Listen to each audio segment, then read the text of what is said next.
Okay,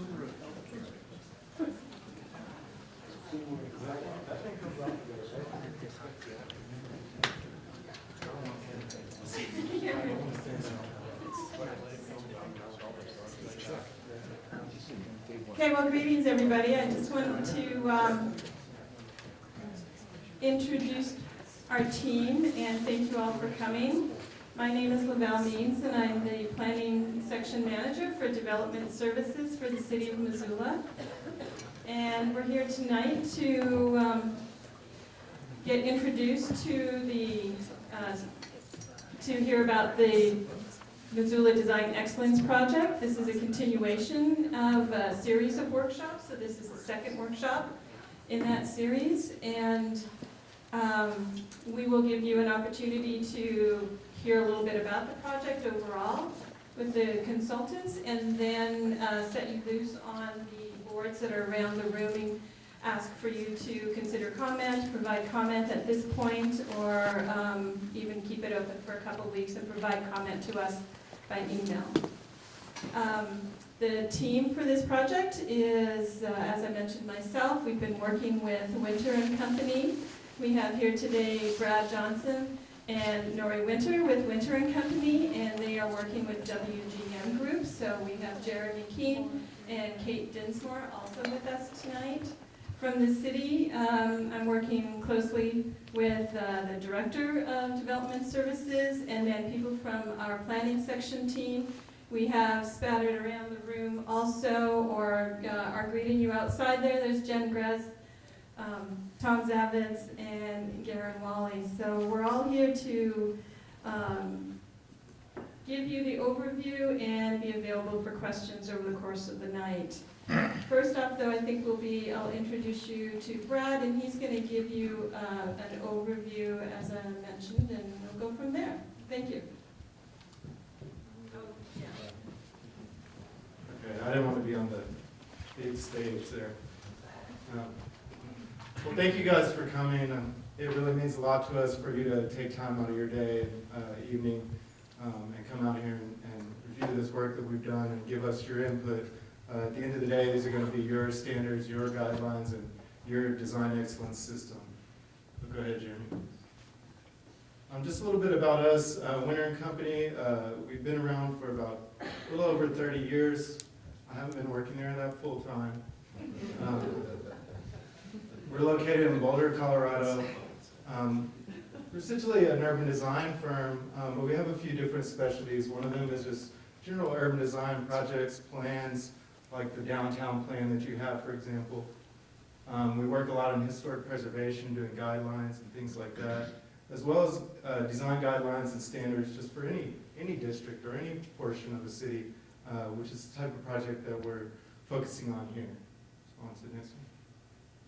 I won't introduce Jeremy again, but luckily we're not trying to do this project on our own. We have Jeremy and his team from WGM, which gives us a really great asset, local asset, and a team member that's really familiar with Missoula and is here locally. We also have Code Studio. They're a specialist out of Austin, Texas that really focuses on zoning and form-based codes and work around the country. We also have Urban Advisors. They're an economist out of Portland, Oregon, helping us make sure that our strategies are in line with the market. We're proposing standards and guidelines that are feasible for this community and tailored in that way. So a little bit, we'll just do a little bit of an introduction about the project itself, talk about the community outreach that's occurred to date, and some of the key objectives that came out of that process so far. And then we'll introduce you to the strategy. I think for the most part, we want to give you a chance to go around the boards and ask questions and talk amongst yourselves as opposed to listen to me talk about it, so I'll try to be quick. And then a little bit about next steps, and the discussion that we'll have will be really around the room, among your neighbors and with us. Next one. So what is this project anyway? At its very basic level, the project's goal is to identify community objectives for design. And so if any of you, how many were at the first workshop? Pretty good number. Great. So you have a sense of this project, and for those that weren't there, we'll catch you up. But basically, it's to engage the community in process to identify design objectives. Our focus in this project is on commercial corridors, so Brooks Street, for example, or Reserve Street, some of the major commercial corridors that you guys have around town, as well as downtown. With that community input, we want to work with you guys to establish a design vision and framework for those areas. What is it that is the desire in terms of design of future development along those corridors and in downtown? What do you want to see out there? And then ultimately to develop a character management system, which is probably going to be some combination of design standards, amendments to your existing zoning ordinance, as well as new design guidelines to respond to that community vision.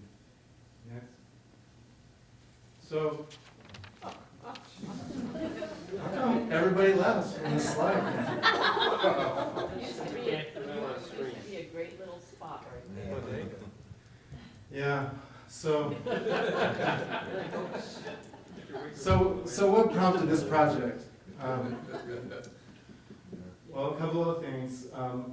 This might have been one of the straws that broke the camel's back, as they say, but generally I think people feel that Missoula is a special place. They want to see, as we've heard from people, development that's unique, that's related to Missoula in some way, and special and adds to the urban environment. Perhaps this one doesn't do it that well. And also to reinforce and build on recent successes.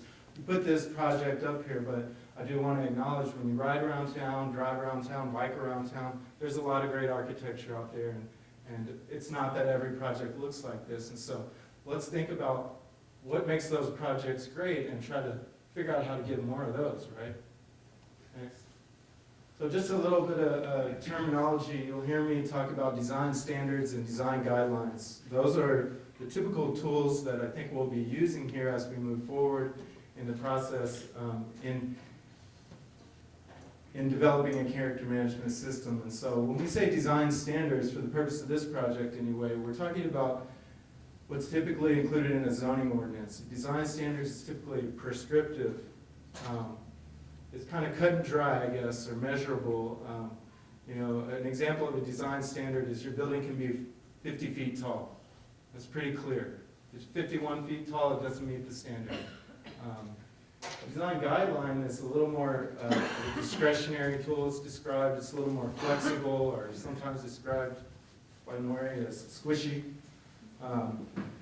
It's a little more performance-based or based on design objectives, and often tries to really identify what a clear design intent is for a given design topic, and then provide options, flexibility with how a given development may respond to that design intent.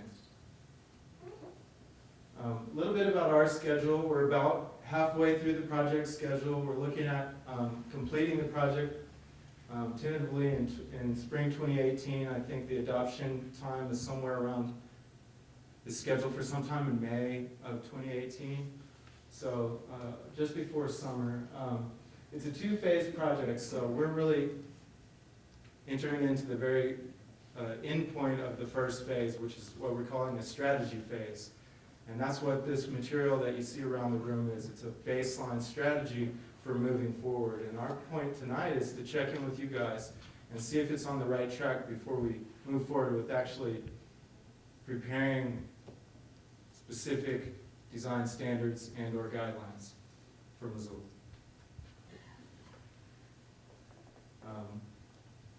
We have the community workshops, as Laval mentioned. This is the second one. We'll have another one. We also had an online questionnaire, and I think about 50 to 60 of you guys responded to it, which is very helpful. We've been having some focus groups with architects and property owners and people that are typically using the code kind of on a day-to-day basis in their professions. And then some public meetings. Last night we had a study session with the city council, which of course was open to the public. And throughout the adoption process and as we move forward, there'll be more of those that are all open to the public, of course. Next. Just want to briefly mention, some of you may have attended this back in February of 2016. We did a one-day what we called a design excellence workshop, where we were trying to just gauge the level of interest or need for a bigger project like this. And throughout the day, we provided some education about what other communities do to manage character around the country that we've seen or worked on, or others have, and had some interactive exercise, kind of like some of you participated in the first workshop for this project. And it was pretty clear, at least from the 40 or 50 people that attended that event, that some process was needed. And so that's kind of why we're here today. No decisions were made or anything like that at that meeting, but we needed a process that was community-oriented to get your input and figure out a path forward. Next. Just a couple of photos of you guys working at the first workshop, and an example of somebody's great work on an activity focused on downtown. A lot of great input we got there, and I think we had almost a little over 100 people there, so excellent turnout and a lot of great ideas. This is just one example, but there were many more that we sifted through after that event. So out of all that input, the questionnaire, the workshop, the meetings we've had with developers and designers and so on, we try to boil down the key community input themes into these 2 slides, and I've got about 9 or 10 bullets here. Number 1 was, there's a lot of good work on the books already. Brook Street Corridor Plan, Russell Street Development Recommendations, the Downtown Master Plan, the Growth Policy. It's not like you guys don't have anything. So I think there was a strong sentiment that we needed to respect that work and really build off of that work as opposed to reinventing the wheel. And so we've tried to do that here. People felt that the built environment really doesn't impact community identity here in Missoula, and it doesn't impact your quality of life. I think people generally feel it's important, and that the bar should be raised, at least in some areas, from what people are seeing out in the community today in terms of design. People felt that context matters. Not all corridors, areas should be treated the same in terms of design. So we really need to think about different segments of corridors or different parts of downtown differently when going through this process. Flexibility needs to be maintained. We're not trying to dictate, and we shouldn't be dictating with this process exactly what somebody's doing or trying to influence the creativity of their design. Next. So again, I think one of the things that people love about Missoula is the design diversity that you see when you go around, and people wanted to make sure that was preserved, and that we weren't doing anything as we move forward with design guidelines and our standards to stymie that creativity or make everything look the same. I think that's the last thing people want to see, so we're really being sensitive to that. People really focus on the fundamental design principles, I think.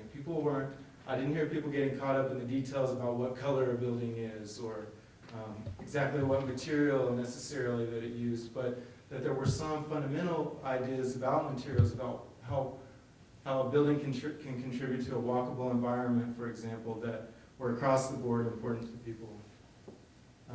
The connection to nature here is kind of, all you got to do is walk outside here and you see how evident that is, and that's really important to people. And people think that design needs to respond and reflect that connection. Walkability, transit, and cycling is very important to people. You'll hear that tonight, and I heard that loud and clear in the last workshop, so we need to be thinking about that. And finally, though, to recognize market constraints. We need to be proposing standards and guidelines that are not going to stymie feasibility of development here, and guidelines and standards that are tailored to this market. Next. So with that, I want to just briefly introduce the strategy report. What we did was we took your input and we've drafted a strategy report that lays out a framework for thinking about the commercial corridors and downtown in terms of future design. Doesn't make any decisions, it's just a draft, and it's really a check-in point with you guys to get your input so we can sort of calibrate and then move forward, as I mentioned, into drafting the standards and guidelines. And it is a long document, there's a lot of content in it. It's almost 170 pages. But one thing that we have in there, and you'll see some of them are around the room on the tables below the boards, and you can sift through them.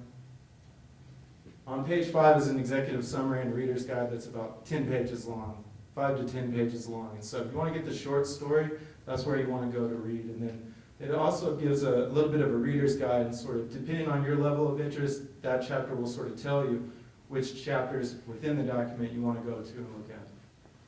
Hopefully that'll make it a little bit easier to navigate. One of the key parts of the strategy report is to establish some overarching design principles, and they're listed here, and they're here on this board actually. These principles are very high level in that they would apply whether we're in downtown, we're on corridor A, B, or C, whatever it is. High level principles that apply to any development in the community. And so it would be really important for you guys to take a look at that and see if we've got that right. If there's anything to add. One of them is design for Missoula. I heard that over and over again. We don't want to just be any town USA. We want to be a unique place with unique character. And so when the design or development comes through, it needs to respond to that design. Encourage architectural diversity. Very important and a kind of reoccurring theme. Again, connecting to nature. That made the list for an overarching design principle. Respect traditions and historic resources. That's particularly important in downtown, where you guys have a really amazing set of historic buildings and character that really impacts the way you experience downtown. Next. Engaging the public realm is key, whether it's a park or most commonly the street. How a development relates to the public space that you guys have here is critical. Development should create economic benefits and add value. High quality design along these corridors and other locations, I think, can really add to economic development efforts here in the city and impact in that way.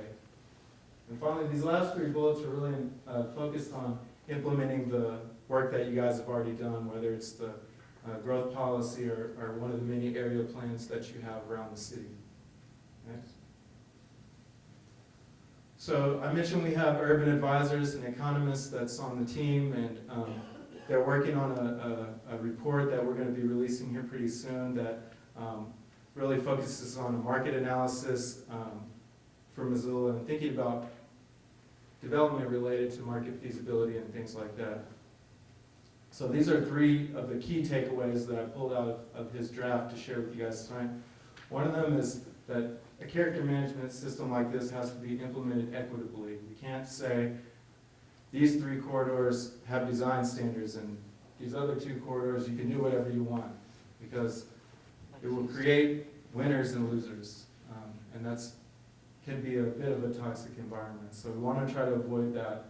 The places that we're looking at in this project are really infill places. We're not talking about greenfield development. These areas of focus are places that are within the city limits in the central part of Missoula. And so just need to recognize that there are some challenges that come along with that type of development. We all want to see it, but in some cases it can be more challenging because you're developing an area that is constrained by another property or is very tied in with a residential neighborhood or some other things like that. And we need to calibrate for today's market, but still plan for tomorrow's. We don't want to be requiring or putting in regulations that require development or certain types of aspects of development that aren't financially feasible or won't be feasible in this market. So we have to be careful about that. Next. So now I want to just quickly go through the corridors vision. And this you can really pick up over on the board. I think it is 6 and 7. The first one's over there against the wall. But this is a quick summary of kind of the key principles for the corridors. And some of this I've already went through just in a general way, so I won't go into them all, but I think one of the biggest things about the corridors is that most people envision a transformation of character along the corridors. Change from what you see out there today is the tune of the day there. Promoting intensity and more efficient land use, less seas of parking, more buildings that are related to the public realm. Prioritizing community character and identity even on the corridors. Trying to prevent buildings that have no connection to Missoula at all, and that could be any place in the country. Enhancing walkability and connectivity really goes without saying, but really expanding that where possible from the downtown, where it's quite walkable, to the corridors as well, where it's also important to people. Considering the functionality of the roadway, many of the roadways, like a reserve street, is going to continue to carry a lot of traffic. We know that. It's not going to transform into downtown, we don't think, at least not in the next 20 years, right? So we need to be taking that pragmatic approach to a degree out there and be cognizant of that. In some cases, when we're talking about corridors, we've classified these corridors into different typologies, and I'll show you a map in a second. But sometimes there are special conditions that come into play regardless of what part of the corridor or even which type of corridor you're on. Some of those might be your relationship or the relationship of a property to a sensitive residential area, for example, or a certain intersection or node where development's occurring, where a special emphasis on walkability may be more important. Okay, next. So this is our draft corridor typologies map, and I won't try to go into the details of this, but the idea is that there's a different attitude about design along these different typologies, which are color-coded here. And so there's 5 typologies that are outlined over on the board, and we can talk through those with you. I also would just point out on this map, we have identified some preliminary nodes that we know are important. Many of those were identified in previous planning processes, including along Brooks Corridor, where you see several here. Those were pre-identified already in that previous planning effort, and so we brought those forward. Where there may be some special design guidelines for those properties that are adjacent or within those node areas. Next. How we came up with those classifications or typologies was mostly based on the input that we received at the first workshop. I would say that was probably the leading influencer of them. But there are also just some practical things that come into play, like the depth of parcels or typical depth of parcels along those corridors. The anticipated level of pedestrian activity is a big driver in thinking about the design of future development. And then the neighborhood interface, how sort of integrated properties on those corridors are with the residential areas that are adjacent. Next. So we have 5, as I mentioned, 5 typologies. Type 1 being sort of the most pedestrian-oriented typology. So you'll see that along Brook Street and a piece of Russell Street where the development recommendations were prepared for that. Type 2 and Type 3 are sort of smaller scale commercial corridors. Type 2, in some cases, still has residential development mixed in with commercial development. Type 3 is very similar to 2, but really is completely commercial at this point. But they're a little more shallow of parcels, so really a little more closely knitted with those residential areas in Type 2 and Type 3 corridors. Type 4 corridors are primarily key gateway corridors into Missoula, so southern part of Brook Street coming from the south into Missoula, as well as West and East Broadway entering into downtown. And finally, Type 5 is more of a auto-oriented corridor, and I think the 2 that we have that are really South Reserve and North Reserve at this point in the draft. Next. So this is a table, again, you'll see it over next to the map, and this is sort of a guide to the high-level vision for each of these typologies. So you can go across and say, for each corridor type, what is the attitude about, or the idea or vision for pedestrian activity level, the edge character, how buildings relate to the street, how consistent of a street wall buildings create along the street, for example, or building scale and some other things, and the location of parking. And if you go to the next slide, Jeremy, one of these that we blow up with street edge character, so I mentioned this sort of consistency of the building edge along the street. So in a Type 1 street character might be a little more rigid of a building edge, not quite like downtown where the building's right up against the sidewalk. You see some landscaping here along the street, but a fairly consistent urban street edge. Here, generally consistent, but a little more modulation in the location of the building relative to the street, so a little bit of push and pull of the placement of the building. And here we've got a couple that are set back. One that's set back with a limited amount of parking in front between the building and the street. Not a sea of parking, but a double row of parking. And then one that's set back with that has a pretty significant landscaped area between the building and the street. Next. Similar, just to illustrate the idea of the table for location of parking. So an example here, parking that you can't even see because it's behind the building, located in the back of the property. One on the right that's parking to the side, so some building frontage along the street with some parking to the side. Here's a very limited amount of parking, a single row of parking between the building and the street. And then a little bit more parking up against the street, but a pretty significant landscape edge to enhance walkability along the sidewalk. Next. So you can see how the table and the map work together. They're color-coded. You can kind of cross-reference between the map and the table, and you'll be able to do that over at the boards. Next. I mentioned special conditions. One of those is transitions, and another is nodes. Just an example of how we need to be thinking about if a certain condition exists on a property, there may be some special guidelines or design standards that need to be in place to respond to a specific condition. Next. So now moving on to downtown. Whereas the commercial corridors, the idea is generally about transforming the character. The key theme for downtown was maintaining what you have, and celebrating and really building on the successes of downtown that are there now.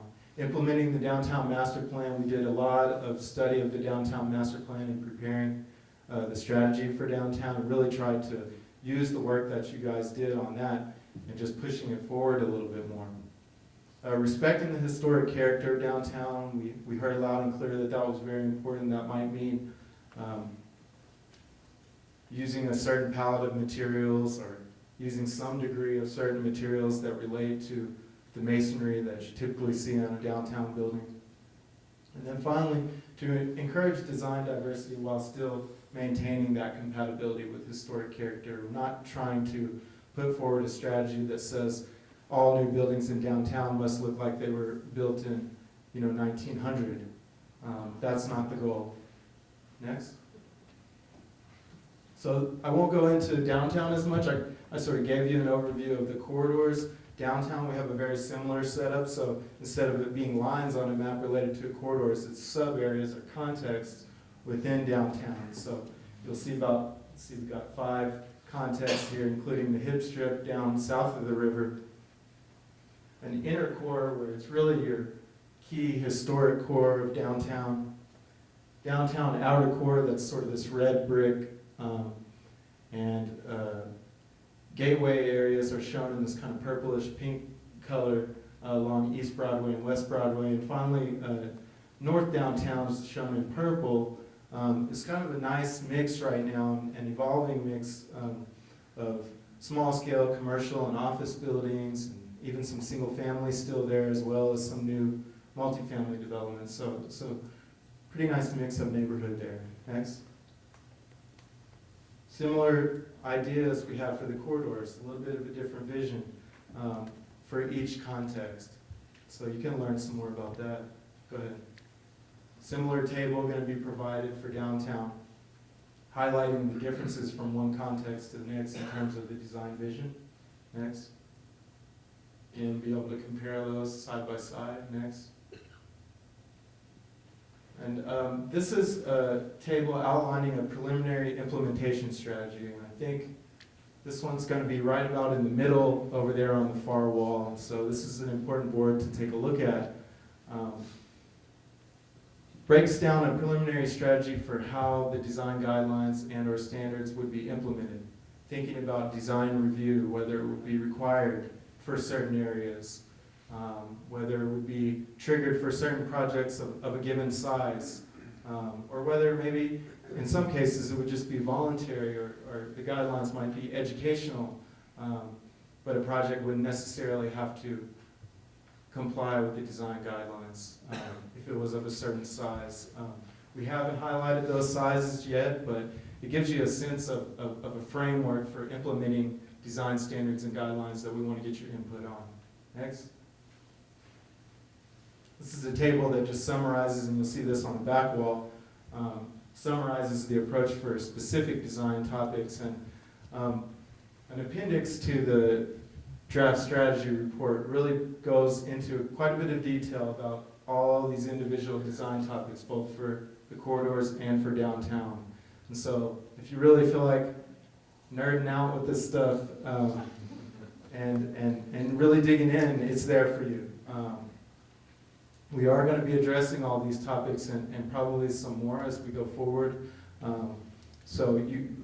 What it sort of does is give you a preview of where we think we're going. So to the extent that you want to get into it, into this level of detail and provide us comment, we'd sure be happy to hear it. Next. So just a little bit about tonight. I know some of you have already got a chance. We started a little bit late, so you've gone around and you've seen some of the boards already. We want you to be able to do more of that with this presentation in mind. We really have some opportunity for you to share your comments about what you see here tonight. We've got little post-it notes if you have short comments. When you came in, you probably picked up a comment sheet that is gives you a little bit more space to write comments. And so if you want to write some more detailed thoughts about what you see tonight, you could fill it out on there. And then as Laval mentioned, of course, you can be sending comments in any time. We're around to answer questions or talk through any comments that you have here in person. Can talk with each other tonight, of course, and compare ideas. And then finally, we do have copies of the full strategy report here. So if anybody wants to talk about any specific section of the report, we'd be available to do that as well. The report is online at, what's the? MissoulaDesignExcellence.org. You can pick up all the information that you need related to this project, including the full report. Next. I think that's it. Just a quick next step. So with your input tonight, as well as others that we've received over the last couple of days, we're going to move forward into the next phase, which would be to adjust what we have here based on your input and start preparing actual draft tools, design standards, design guidelines, mechanisms. We are going to come back and review those with you again before we get into the adoption process, and we will revise again. And then at that point, we will draft a final version or a final draft, if you will, to take to council and the boards to review and eventually adopt in some form. So thanks for listening to that. I think with that, we can just open it up to open house and feel free to go around and grab any of us if you want to talk or ask a question. Could I ask one question? Yeah. You made a statement, we don't want all the buildings to look like they were built in 1900. Yeah. Missoula is very unique. People come here, tourism is one of our biggest businesses. People come here because it is unique. They can see glass and stone in San Francisco or Singapore. What's the reasoning behind that thought? Why not require all buildings downtown to be old, to look like old brick? To look like that. Well, I think you guys have a lot of old building, but you have a rich history and evolving history of contemporary design here as well, and I think that's something that people appreciate and celebrate. I think that there's a way, and you'll see some of the language that we have here, and I want you to check it out and see if it's making sense to you, or it sounds right. But there is a way to allow new development with some contemporary elements that responds to the traditional development patterns in downtown. So when I see downtown, yeah, I see masonry, but I also see transparent storefronts, a walkable environment where the building's close to the street edge or the sidewalk edge. That's fine. Yeah. Yeah. And so I think those elements, there are ways to incorporate those elements to be compatible with those historic buildings, while at the same time expressing some contemporary elements. So, well, you also mentioned context, Yeah. and the general thinking that the context should to some degree influence what these guidelines are. And maybe, maybe that context of the downtown, the core downtown, maybe they should have guidelines or guidelines and standards that are more along the lines of that 1900 architecture. We've already got that downtown. Yeah. And I don't know that it's to what degree buildings are going to come and go. But to your earlier point, it doesn't have to be the same for every corridor, every section. Yeah, so the comment was that the design guidelines and or standards should be tailored to respond to the historic context in downtown. And that is our plan. But I think, at least right now, I mean, I'm happy for any comments you guys have about it, but the baseline strategy as we have it right now is to figure out a way to allow new ideas, new design to go through, but ensure that it's compatible with that traditional character. Yes, sir? When you had your different typologies of the corridor, I Yeah. noticed you didn't have anything for like the last 30 years of development, which was Costco, Walmart, Kroger Shopping Center, Cabela's. I mean, these huge shopping centers where they have hundreds and hundreds of parking stalls. It's basically the economic backbone of Missoula as a trading center. And that is totally not in this. I think it's typology 1 was called out for some of them. I just cannot imagine parking behind Walmart, walking around 200,000 square feet of store to go in the front door. And that is just not addressed. I'm not saying it's fantastic. Go to the map. That type of development, it doesn't exist in the typologies. I think well, at least on South Reserve and North Reserve, we are trying to accommodate that type of development. We are saying, at least in this strategy, again, it's just a draft, but in this strategy that you can have parking up front. You can have significant parking up front along South Reserve and North Reserve.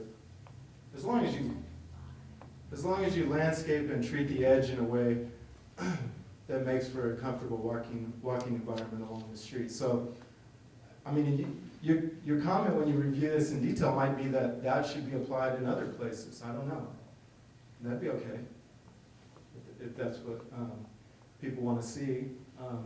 And that's what we need to hear from you guys tonight. I guess the thing with Reserve Street, is there anything gonna come out of this in terms of some way to facilitate transportation planning?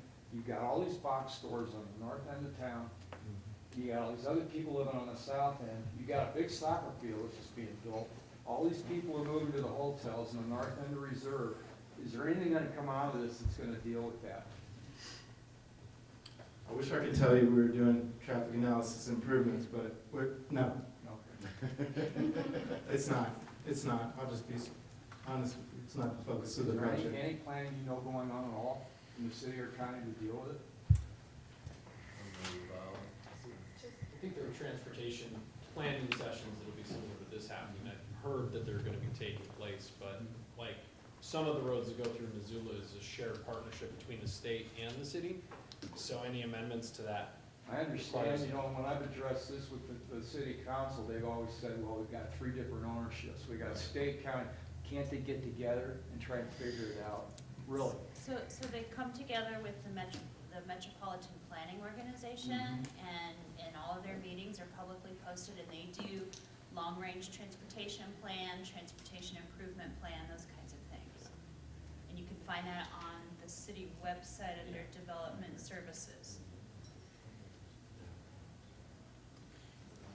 But I hear you. Okay, let's break up. All right, thanks, guys.